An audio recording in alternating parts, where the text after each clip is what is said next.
Hi, everybody. Welcome to the next edition of Employment Insights podcast. My name is Ian Pace. I'm a partner in the employment team based in Manchester.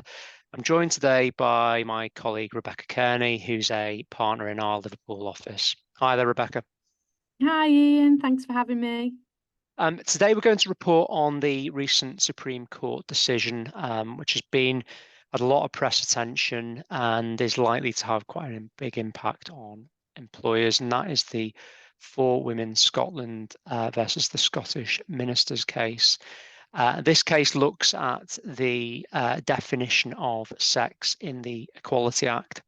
As I've said in recent weeks, it's been at the centre of press and media attention surrounding the definitions of a man and a woman under the Equality Act, and that includes specifically individuals who've transitioned under the Gender Recognition Act of 2004.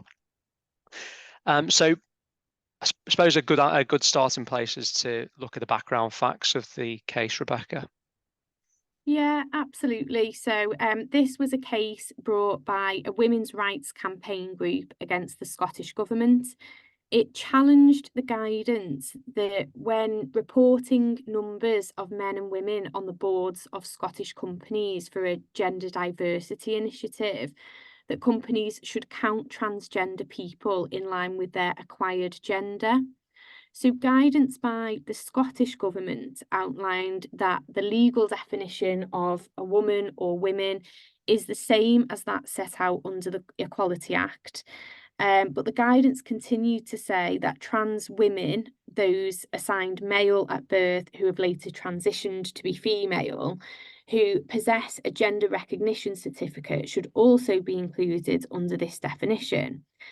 The women's rights organisation, so For Women Scotland, disagreed with this inclusion, and they argued that the definition of woman under the Equality Act should refer to the biological sex of an individual at birth rather than the acquired gender of a trans individual. So, as well as these two key parties, there were also some high-profile interveners who were allowed to participate or make representations, in the public interest. And so the court permitted 4 additional parties to provide written submissions that included lesbian rights groups, the Equality and Human Rights Commission, and Amnesty International. Okay, so you mentioned the Gender Recognition Act and gender recognition certificates. Could you just provide a bit more detail in relation to that? Yeah, of course. So the Gender Recognition Act 2004 allows for an adult who is living in a gender separate from the one biologically assigned to them at birth the opportunity to apply for a gender recognition certificate. So the application is assessed by a gender recognition panel, and medical evidence must be provided by the applicant. So once one of these gender recognition certificates have been issued, the Gender Recognition Act states that the person's gender becomes, for all purposes, the acquired gender. And it then goes on to say that if the acquired gender is the male gender, then the person's sex becomes that of a man. And if it is the female gender, then the person's sex becomes that of a woman. But Section 9(3) of the Gender Recognition Act also makes clear that this is subject to provision made by any other enactment, which is how we've ended up in this position. Okay, and you mentioned there that For Women Scotland challenged that position. What did the courts decide in this case? So the 5 Supreme Court judges decided unanimously that the Scottish Government's interpretation was incorrect, and that for the purposes of the Equality Act, transgender people are not treated as being of their acquired gender. So man means biological man and woman means biological woman, or the sex that an individual was assigned at birth, and that this is the case whether an individual holds a gender recognition certificate or not. Okay, so that's clear in terms of the court's decision, but how does that impact on employers? What are the likely implications to be? Yeah, so the decision of this case has potentially wide-reaching implications both within the workplace and also more broadly in everyday life. Trans people who have gender recognition certificates will not be considered as being a member of their acquired gender when sex discrimination issues are assessed under the Equality Act. The court came to this decision by stating that the biological interpretation of sex was needed to provide clarity, especially towards matters on changing rooms, accommodation, medical services, women's fair participation in sports, etc., etc. But the court did, however, wish to make clear that their decision does not mean that trans people are not offered protection under the Equality Act. So they did stress that they are protected from discrimination on the grounds of gender reassignment, but also from things like direct discrimination and indirect discrimination due to their perceived or required gender, and of course things like harassment as well. Of course. So on a practical level, what type of things should employers be thinking about now? What does this actually mean for employers? Yeah, so the decision of the Supreme Court will mean that there are many practical implications for employers who now need to be aware of the need to strike a balance between complying with the new guidance and avoiding discrimination against trans employees or any other employees.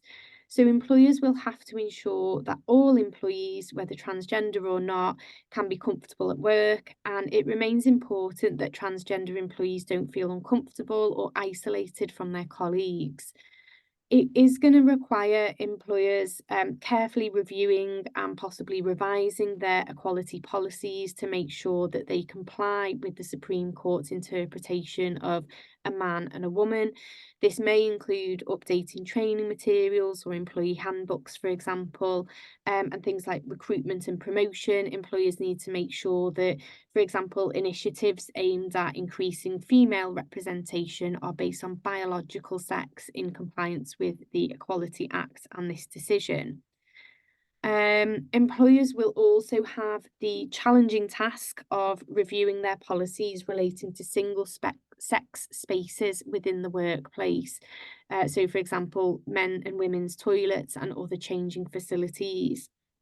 I suppose it's worth mentioning here that following the Supreme Court's decision, the Equality and Human Rights Commission did issue a short interim update highlighting the main consequences of the judgment, particularly for employers. It is really important to note that this is classified as an update only and not guidance and is not legally binding. But we are expecting the guidance to land this summer, and that's going to require parliamentary approval.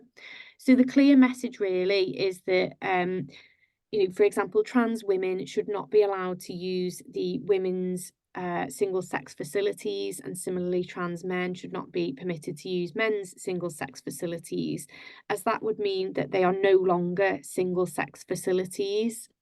Yeah, it's that point since this decision, I'm sure you have as well, that we've had a lot of interest and a lot of queries, specifically in relation to toilets. That's one of Yeah. the main thing that we've received. What's the position that regarding toilets and changing facilities? Well, there's also health and safety legislation that requires separate sanitary facilities to be provided for men and women, except where those facilities consist of separate lockable rooms, in which case they can be gender neutral. So since this decision, employers who currently allow transgender employees to use facilities appropriate to their acquired gender will mean that those facilities can no longer be classed as single sex, and also means that the health and safety requirements will not be met. Non-trans employees can also potentially raise sex discrimination claims. So from a practical perspective, it's striking a balance between avoiding discrimination against trans people, but also complying with the Supreme Court's ruling. And for example, employers are likely to start offering gender neutral facilities if they don't already. This, of course, will depend on the resource, the space available to employers. And whilst this does mean that some clarity has been brought by the decision, there are going to be, I suppose, inconsistencies in how each employer approaches this in practice. Um, there's also some risks to employers in requiring trans employees to use biological sex toilets. So, for example, where colleagues may not know that the individual is trans, which can give rise to gender reassignment discrimination claims. And, matters such as these are going to be really have to be carefully thought through. Any communications treated very sensitively on a case by case basis. Employers should be providing clarity and guidance and support for employees on what facilities will be provided, how they should be used going forwards.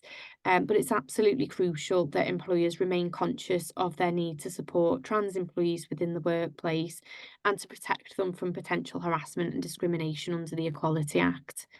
In light of the decision, there's other practical considerations. So whether HR need extra training on the implications of this decision, the legal definitions of sex, the rights of transgender employees, and how to handle any related workplace issues.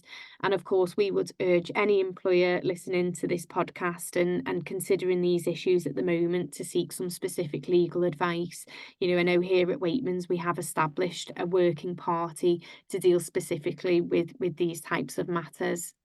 Yeah, absolutely. And yeah, I can only echo that. It's obviously a really difficult and tricky position for employers to navigate. And yeah, I can only echo that it would be so important to seek advice on a case by case basis. No, thanks very much, Rebecca. That's been super helpful. Do keep an ear out for other important employment law updates by subscribing to our podcast channel, Employment Law Insights. But for now, if you do need any assistance in relation to this matter or anything else employment law related, then do please contact me. My email address is ian.pace@waitmans.com or Rebecca, who's rebecca.kearney@waitmans.com. And our details are on the website. In the meantime, thanks, Rebecca, for providing us this really, really helpful update. Not a problem, Ian. Thank you. And finally, all thanks for listening. Thanks, everybody.